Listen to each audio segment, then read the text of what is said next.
მოგესალმებით, ვიწყებთ გადაცემას ძიმე კაცთან. დღეს ჩვენი სტუმარია პოეტი ლია ლიქოკელი. როგორ ახალია? კარგად, მადლობა. წინა სტუმრის კითხვას დაგისვა მეკა მიშველაძის რა აკლიაო დღეს საქართველოს პირველ რიგში? პირველ რიგში.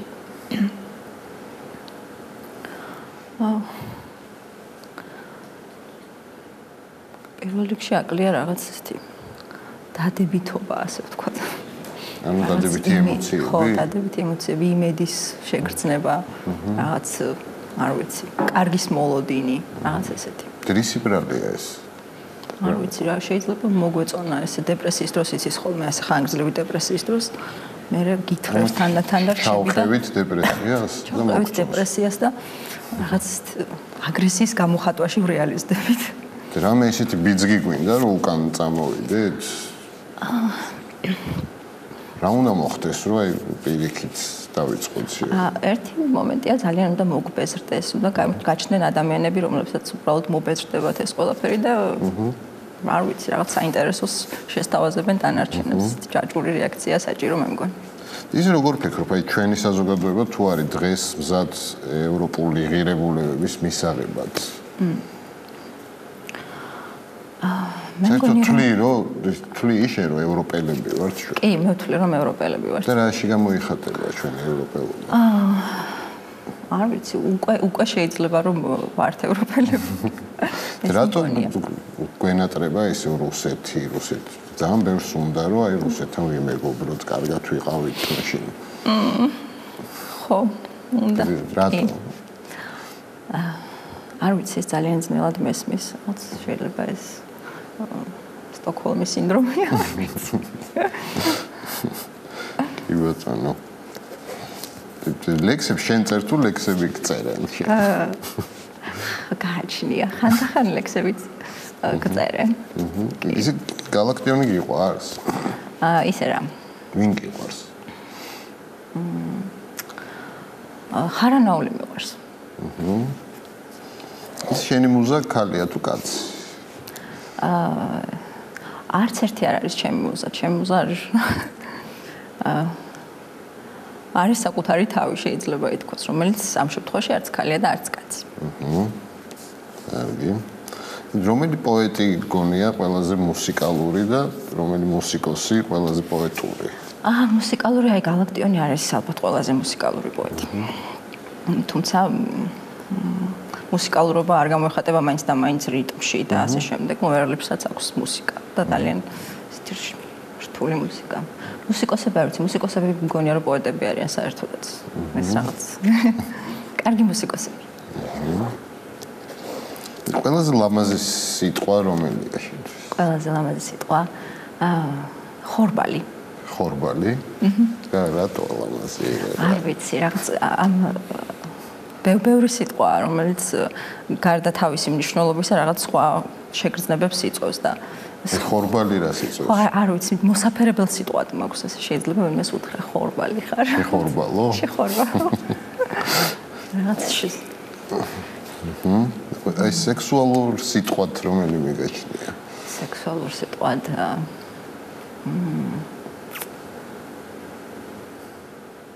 არ ვიცი. ასე არ მიფიქრია. ბევრია, გაჩნია ზოგჯერ შეიძლება სულ უბრალო სიტყვა იყოს. ძალიან სექსუალური. შენი აზრით ვინ ეპყრობოდა ან ეპყრობა სიტყვას აი ყველაზე მაგრად? კონკრეტულად? რომელი მწერლის ან პოეტის მოპყრობა მოგწონს? არ ვიცი. ერთი კია რომ რაღაც დღეს მეჩვენება რომ სიტყვებს ნაკლებად ვიყენებთ, ასე ვთქვათ, ნაკლებად ვუსმენთ სიტყვებს, რაღაც სათქმელი ხდება მნიშვნელოვანი და რაც უფრო ესე შრალად ვიტყვით, უფრო საინტერესო არა, უფრო ვცდილობთ რომ ვიყოთ გასაგებები და ასე შემდეგ და ნაკლებად ვქმნით ახალ სიტყვებს ან სიტყვებიდან გამომდინარე რაღაც ნაკლებად ვთამაშობთ. ეს ისი ბრალია? არ ვიცი, იმის ბრალია რომ მნიშვნელოვანი ხდება იდეა უკვე ძალიან კონკრეტული სათქმელები არსებობს, რომელსაც ვერც პოეტები, ვერც მწერლები უკვე გვერდს ვერ უვლიან და სადღაც ისეთ სანახებში, ხეტიალის და ჭავის ყანებში ვეღარ ვართ უკვე. ძალიან სწრაფად მიდის დრო და ძალიან სწრაფად უნდა რეაგირებდეთ იმაზე, რაც ხდება. ეს ემუქრება ლიტერატურას რამით? მე მგონი არა, იმიტომ რომ ლიტერატურა მაინც ბრუნდება ხოლმე იმას ეს არ არის ცუდი, ეს არ ნიშნავს რომ ცუდია, რა თქმა უნდა. კი ბატონო.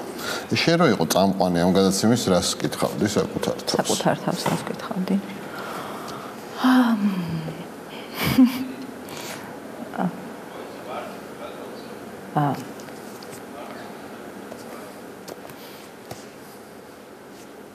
კითხავდი ესეთ რამეს, რა მიხარია?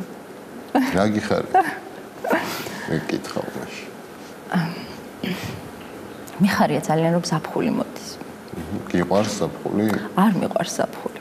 აბა რატო გიხარია? გონია რომ რაღაც შეიცვლება, მაქვს ესეთი შეგრძნება. იყო გრძელი ზამთარი ძალიან. არა კონკრეტული ზამთრის გამო, რაღაც სხვა ამბების გამო, დრო ხომ პირობითია ძალიან. რა არ გიხარია?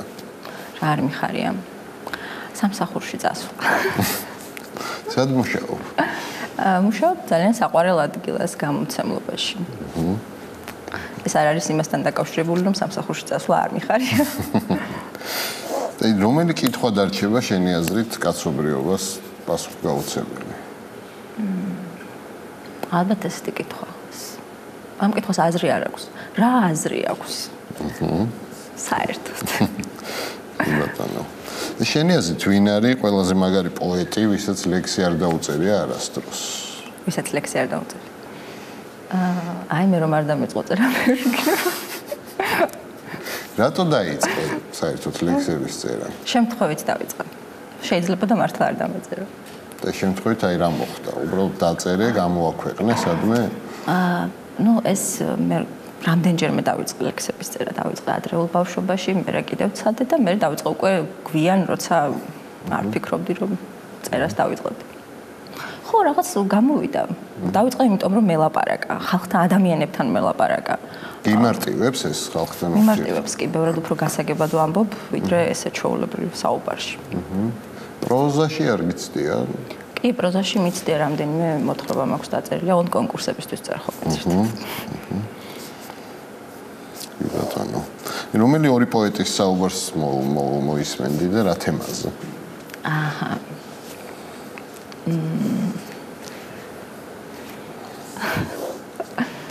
მოისმენდი როგორ ლაპარაკობენ ვაჟა ფშაველა და ბესიკ ხარანაული ქალებზე. ქალებზე? ქართველი პოეტებიდან და მწერლებიდან ყველაზე ისეთი სექსუალური, ეროტიული ნოტები ვის იმაში იგრძნობა შემოქმედებაში? ხო. არ ვიცი. ვის უყვარდა ყველაზე ძალიან, მოდი ესე კითხავ. ვის უყვარდა შემოქმედებაში ჩანს ეს? სიყვარული. მაინც ქალზე და კაცზე არ ვარ. არა, ხო, რა თქმა უნდა. არ ვიცი. Right. პრინციპში გალაქტიონიც კი ეროტიულია. ძალიან, ოღონდ ცოტა უცნაური ეროტიულობა ზუსტად არა. ამაში ის არის კარგი ალბათ. არა კონკრეტული, არ ვიცი, როგორ თქვა. ანუ ხარანაულია ძალიან ეროტიული. დაემკოცნიდეს იგი თავისი მინერალური ბაგეებით ძალიან. არა ერთი სხვათა შორის, არ არის აუცილებელი ესე პირდაპირ ხასს უსვამდე და მაგას ვამბობ. კარგი. რობერტ ფროსტმა თქვა, რომ პოეზია არისო, როცა ემოცია პოულობს ფიქრს და ფიქრი პოულობს სიტყვებს. შენთვის შენ როგორ ახსნიდი პოეზიის არსს? რა არის პოეზია? კი, რაღაც ეგეთია. არსებობს ემოციები, ანუ შეგრძნებები, რომელსაც იწვევს მართალია გარემო, მაგრამ ხშირად აუხსნელია ხოლმე კონკრეტულად რა იწვევს. და სანამ არ გაივლის იმ გზას, არ მივა სიტყვამდე და ფორმამდე, შენთვისაც კი შეიძლება აუხსნელი იყოს საერთოდ სად ხარ, რაზე გქონდა რეაქცია და ვინ ხარ ესეც კი. რაც ახსნასავით არის განმარტებასავით სამყაროს განმარტავს ჩემთვის პოეზია. შენი აზრით აგრესიას იწვევს თუ არა როცა საზოგადოება ისეა მოწყობილი, როცა ადამიანს არ აქვს საშუალება, რომ თავისებურად გამოხატოს ეს ემოციები. ჩვენ გამოვიარეთ ეს, თუნდაც კომუნიზმის დროს. აი, აგრესიის გარდა კიდე რა შეიძლება ამან რომ გამოიწვიოს, როცა ადამიანს უხშობ ემოციების გამოსასვლელს. ხო, ეს იწვევს აგრესიას და იწვევს კიდევ მახინჯ რაღაცებს წარმოშობს, რომლებიც ესე მკვიდრდებიან როგორც მოცემულობები მერე დროთა განმავლობაში, რაღაც ეს მუდმივი მითოლოგიზაციის პროცესი აქედან მომდინარეობს ძირითადად. საერთოდ ესეა წერა, ამიტომ მიყვარს ზუსტად რომ ეს გამოშვების საშუალება და როდესაც გროვდება რაღაც, რომელიც არ გამოიხატება იმ ფორმით, რომელიც როგორითაც უნდა გამოიხატებოდეს, ეს გავს იმას, რომ მაცივარში დიდი ხნის განმავლობაში დაგრჩეს ესე რაღაც ბევრი საჭმელები, რომლებიც ფუჭდებიან და არალაგებ და ასე შემდეგ. პებიან ხო ბოლოს. კი ბატონო. ადამიანმა რა შექმნა ყველაზე სასარგებლო და უსარგებლო?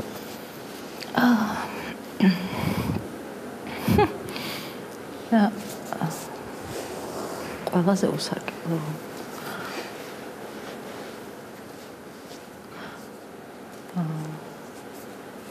ყველაზე სასარგებლო ალბათ არის ტექნოლოგიები, არ ვიცი. კომუნიკაციების სამყაროში ვცხოვრობთ ახლა. უსარგებლო შექმნა რა ვიცი, მაგალითად ლიტერატურის თეორიები. რო გითხრა რომ მომავალ ცხოვრებაში იქნებიო სუნიო, რისი სუნი იქნებოდი? სუნი? ეს მიწის სუნი ვიქნებოდი. მიწის? მიწის სუნი. ქართული მიწის? არა, მიწის. მიწის სუნი პირველ წამაში რომ აქვს ხოლმე მიწასის სუნი. ბავშვობას რომელი სუნი გახსენებს? ბავშვობას. ეს რა ქვია? რაღაც სოდიანი პურის სუნი მახსენებს. რის სუნი არ გიყვარს?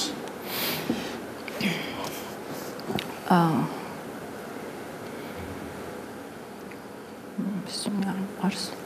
ბენზინის სუნი არ მყავს. ბენზინის? კარგი.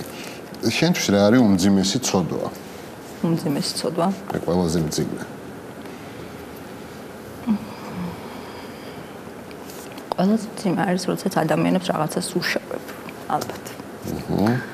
არა კონკრეტული რამ შეიძლება სულ რატო უჩდება ადამიანს, რომ მეორე ადამიანს მაგის სურვილი დაუშავოს? ეს არ ვიცი, ეს არის ძალიან საინტერესო. იმედი მაქვს, როდისმე ვეღარ შევძლებთ რომ დაუშავოთ, ვეღარ დაუშვათ. იმედი მაქვს. ისი თუ გწამს ღმერთი? არა. ისი გწამს? პოეზიის. თითო კითხვის დასმა რო შეგეძლოს ქრისტესთვის და ეშმაკისთვის რას კითხავდი? კითხავდი სინამდვილეში რას ფიქრობენ ერთმანეთს. ორივეს მაგას კითხავდი? ყველაზე მაგარი ქრისტიანი ვინ არის, ვისაც იცნობ? ვისაც ვიცნობ? ქრისტიანობაში გულისხმობ მართლა ქრისტიანს, ხო? ესეთი არის დედაჩემი, რომელიც არის ათეისტი. საერთოდ რას ფიქრობ დღევანდელ მდგომარეობაზე, რაც ეკლესიაშია, ბევრი აკრიტიკებს, ბევრს მოუწონს. შენ რას ფიქრობ, რა არ მოგწონს ან რა მოგწონს? მე არ ვერჩი არავის და არაფერს, ასე ვთქვათ, ეს წინასწარ არსებობს, აქვს ყველაფერს არსებობის უფლება, ასევე თუნდაც ტყუილებს, არ ვიცი, ყველაფერს სანამ არ გადაცდება იმ საზღვარს, რომელთაც ეხება უკვე სხვა ადამიანების ცხოვრებას და განსაზღვრავს როგორ მოიქცნენ სხვები. ეკლესია პირდაპირ ეხება უკვე ყველაფერს და ეს მაგაზიანებს ხოლმე ხანდახან. კარგი. რომელი ნაწარმოები გინდა რომ იყოს შენი დაწერილი?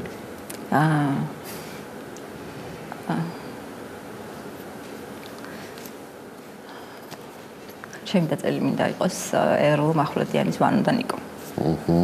რატო რა მოგწონს ამაში? ძალიან გავბრაზდი რომ მე სანამ წავიკითხავდი ვერ მოვიფიქრე რომ ასე მეწერ. კიდე ქონია შეგრძნება როდის მე რო გაბრაზებულ ხარ რომ მე როგორ ვერ მოვიფიქრე ეს. კი მქონია პოეზიაში მაქვს ხოლმე უფრო ხშირად რაღაც ისეთ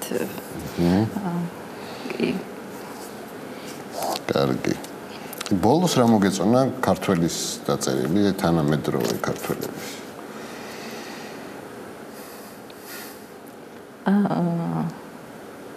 არ ვიცი. ბოლოს მომეწონა გამორჩეულის ქართული სროულები. 19 საუკუნის ქრონიკა. შენი ნარკოტიკი რა არის? ჩემი ნარკოტიკი.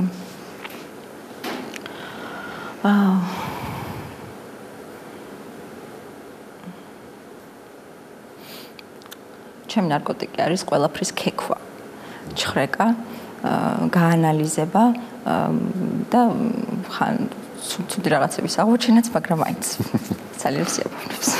ის სხვისი ცხოვრების ქექვა თუ მიყვარს?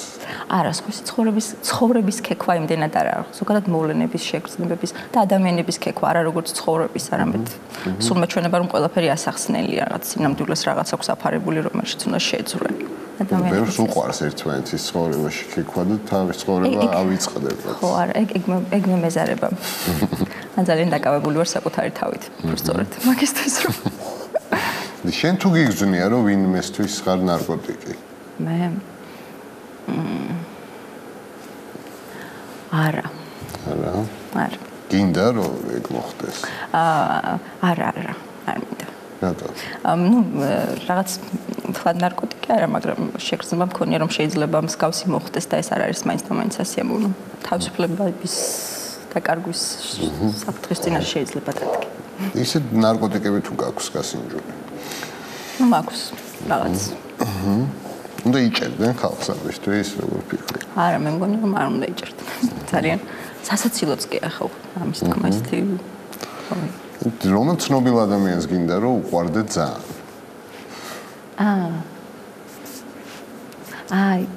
მინდა რომ უყვარდე პოლ ოსტერს მაგალითად. ბატონო. ეს სკოლაში რო აზეპირებენ დიდ ლექსებს, ეგ სწორია? ეგ არის საშინელება. რატო აკეთებენ ამას? როგორ ფიქრობ? არ ვიცი, მე მგონი უბრალოდ იადვილებენ ეს მოდის იქიდან რომ ძალიან ადვილია ჩაითვალოს რომ რაღაც ისწავლა ამით ბავშვმა, მასწავლებლები ამით მოვალეობას იხდიან უბრალოდ. შენ რო იყო მასწავლებელი პოეზიას როგორ ასწავლები ბავშვებს? მე ვცდებოდი რომ შეყვარებოდათ, ვაკითხებდი ბევრს, არა იმ პოეზიას რომელიც სავალდებულოა და თანამედროვე პოეზიას წავაკითხებდი ალბათ იმას რაც დღეს იწერება. და ვცდებოდი რომ თვითონაც ეცადათ. ეს შეიძლება სხვათა შორის ნებისმიერმა შეიძლება სცადოს. შენი აზრით რა განსხვავებაა თქვათ მე-19 საუკუნის პოეზიას და დღევანდელ პოეზიას შორის? რამე განსხვავება არის? არის კი, დღეს ჩვენ შეგვიძლია მოვყვეთ საკუთარ თავებზე, ადამიანზე, როგორც შიშველ ადამიანზე, მარტო ადამიანზე. მაშინ არ ყვებოდნენ? მაშინ ყოველთვის შეიძლებოდა, მაგრამ რა თქმა უნდა ნაკლებად ყვებოდნენ. ბარათაშვილს თუ არ ჩავთვლით. შეგიძლია რომ სამი გენიალური პოეტი მითხრა, შენი აზრით რომელია? არა. არა? არა. შენ როგორი პოეტი ხარ, როგორ ფიქრობ? მე ვიცი რომ ვარ პოეტი. ეს ვიცი. მე მგონი მაგრამ შეიძლება არ ვწერო, შეიძლება აღარასდროს არ ვწერო. უბრალოდ მე უფრო თხრობელი პოეტი ვარ, რომელიც ყვება იმას საკუთარ ამბებს ყვება ძირითადად. გულწრფელი პოეტი ვარ, მეტი არაფერი. პოეტი შენი აზრით დროთა განმავლობაში იზრდება როგორც პოეტი? შეიძლება პირიქითაც მოხდეს. კი, შეიძლება. ასაგზე არის ჩამოკიდებული ეს ამბავი. ეს ესეთი ამბავია. პოეზიის ხდება, როგორ თქვა? ასე ვთქვათ, ტექნიკის დახვეწა შეიძლება ასაკთან ერთად და ეს ხდება ხოლმე, მაგრამ პოეზიაში არის ძალიან მნიშვნელოვანი ერთი რამ, ვნებითი დამოკიდებულება ყველაფრის მიმართ. ეს გაწერინებს რაღაც სწორად თუ ამბობ, რაღაც ერთგვარი ვნებაა, რომ სამყაროს შეცნობის, გაგების და მე უკვე გულწრფელობა ხო არ იკარგება? გულწრფელობაც შეიძლება იკარგება და შეიძლება ესეც ცხრება უკვე რაღაც მეტნაკლებად ლაგდები დროთა განმავლობაში, მეტნაკლებად ყველაფერი აღარ გინდა. ანუ არის პერიოდი, როცა ყველაფრის შენსკენ მოზიდვას ცდილობ, ყველაფერში შეძრომას ცდილობ. მე უკვე ის ნივთები გრჩებიან სახლში, რომელიც გჭირდება. ბედნიერებას რისი გემო აქვს? ბედნიერებას დილის ყავის და პირველი ღერის სიგარეტი. სიძულვილს? სიძულვილს. აი. სიძულვილს აქვს რომელიღაც ხორციანი საჭმლის გემო, ესეთი რადულად რომ სწრაფად რომ იყინება ხოლმე ეს ხორცი. ქონიანდება რაღაც ეგეთი. სიყვარულს? სიყვარულს. ალუბლის კომპოტის. თავისუფლება რა არის შენთვის პირადად? პირადად შენთვის.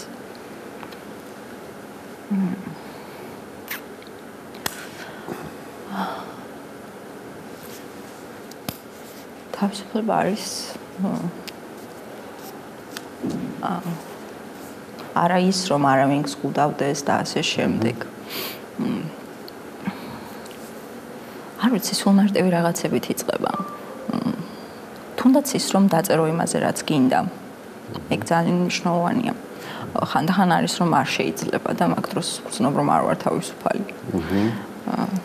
რამე ცენზურა უნდა არსებობდეს, აი თქვა სიტყვის გამოხატვის თავისუფლების, თქვა იგივე შარლი ებდო რო გავიხსენოთ. არა. მე მგონია რომ ცენზურა არ უნდა არსებობდეს საერთოდ. კონკრეტული სახის ცენზურა არ შეიძლება არსებობდეს. მაგრამ არ ვიცი, თუმცა არ ვფიქრობ რომ ყველაფერი შეიძლება. მაგალითად არ ვფიქრობ რომ მე შემიძლია ყველაფერი ვთქვა. ანუ ერთგვარი თვითცენზურის იმედი მაქვს ხოლმე რომ რამე არ დავაშავო. ერთადერთი ეს არის. რამე ანუ ყველამ თავისი ცენზურა. ხო, ყველას თავისი ცენზურა აქვს როგორც წესი რა. კი ბატონო. სიყვარულმა შვა სექსი თუ სექსმა სიყვარული სუთავიდან? სულთავიდან თუ დავიწყებთ ალბათ სექსმა სიყვარული. შესაძლებელია უსექსო სიყვარული? კი. დიდხანს გაგრძელდეს? ალბათ შეიძლება. კი. რომელ ლიტერატურულ გმირთან ერთად წახვიდოდი ერთი წლით სადმე და სად წახვიდოდი?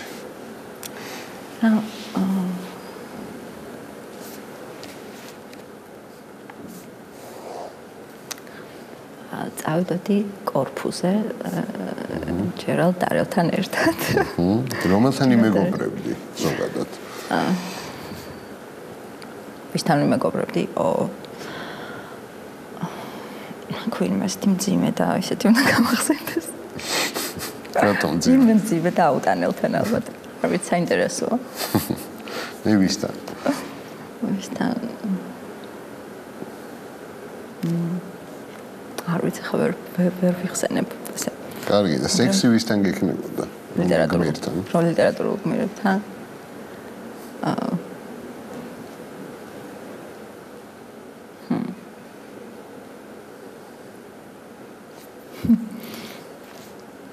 ალბათ ჯოყოლასთან.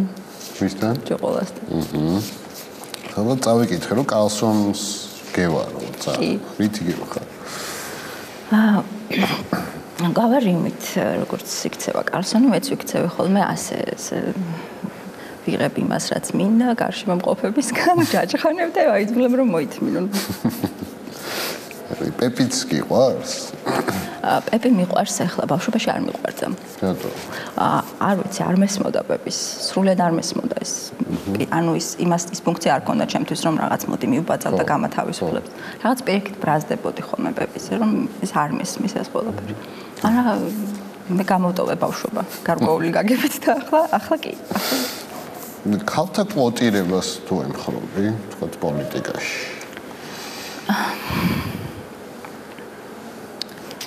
აქ ორი ის მაქვს. ზოგჯერ ვემხრობი და ზოგჯერ არ ვემხრობი. ყველაზე მაგარი ქალი ვინ არის ჩვენ უახლოეს ისტორიაში საქართველოს? საქართველოს ისტორიაში.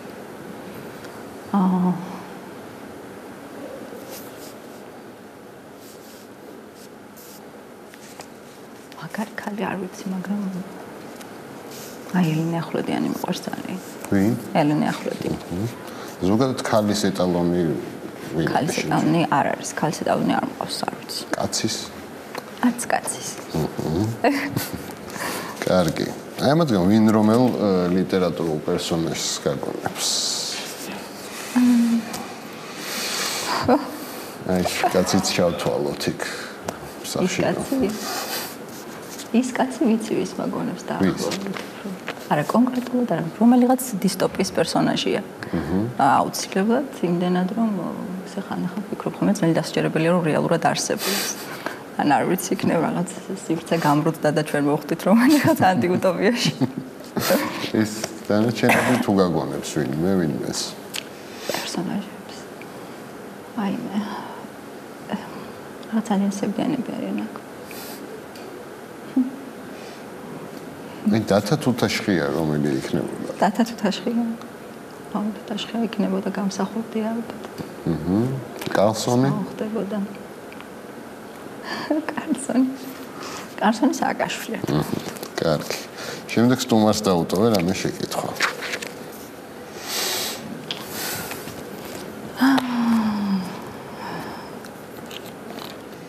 კარგი.